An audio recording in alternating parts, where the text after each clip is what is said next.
PEGI 18.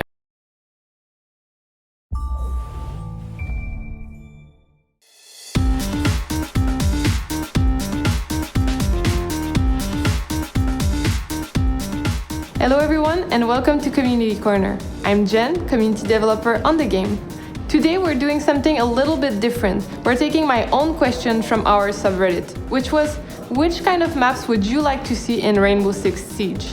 We got a lot of replies from you, and today we're inviting one of our level designers to discuss the process of making a map and also discuss some of the suggestions you made.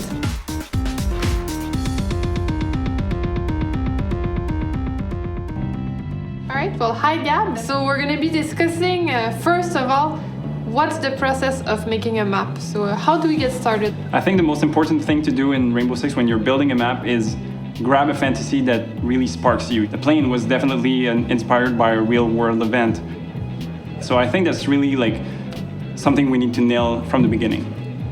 Once we have the fantasy, what's next? Grid block. So we go through that phase where we're just building up this shell and rooms inside and the corridors. So we try to really nail navigation at first through that grid block phase. Then we need to think about what the gameplay is going to be, where the choke points are going to be, where the objectives are going to be. And then we start playing also with destruction, but very lightly, I would say. So what's the most challenging part of creating maps for Rainbow Six Siege?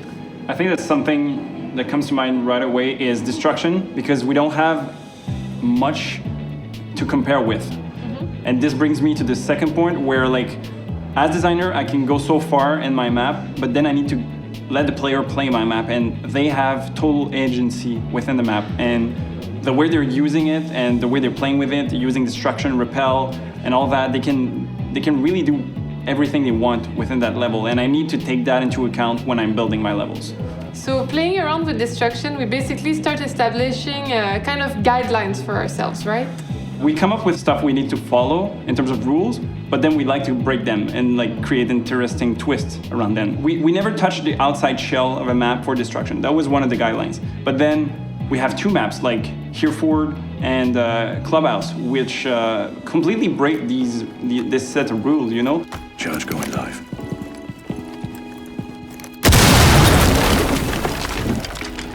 That's really interesting because we're challenging our ideas to try to push some maps to be different and bring something new to the table at the same time. And I remember you telling me also about how sometimes you would put no destruction in a map. Even though we have that technology, you would think we'd want to put it in, but sometimes maybe it's fun not to.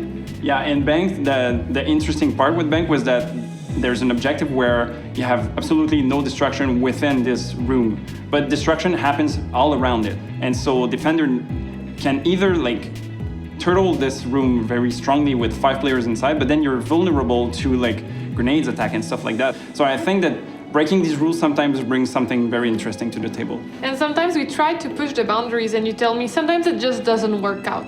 You tried the rappel all the way through a building. Yeah, we toyed around with the idea of a skyscraper, which is a very interesting idea, and a lot of designers really tried to think this through.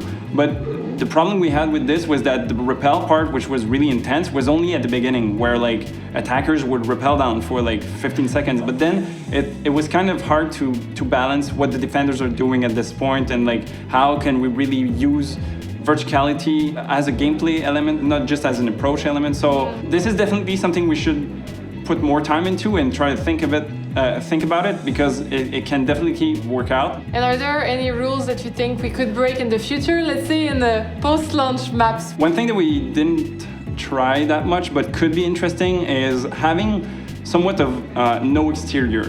Because every map we have right now, we're spawning outside, approaching the building, but what if you're spawning on the building itself or within the building itself, and there's not much exterior going on? I think that could be something interesting, and then we could take the ideas from consulate, for instance, and add rappel from within the building.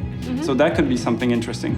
All right, well, we'll see what comes next. Thank you so much, Gab. Thank you for having me. And thank you for joining us. We hope you enjoyed this conversation. If you want to join the discussion or ask a question, head over to our forums or to our subreddit. See you next time on Community Corner.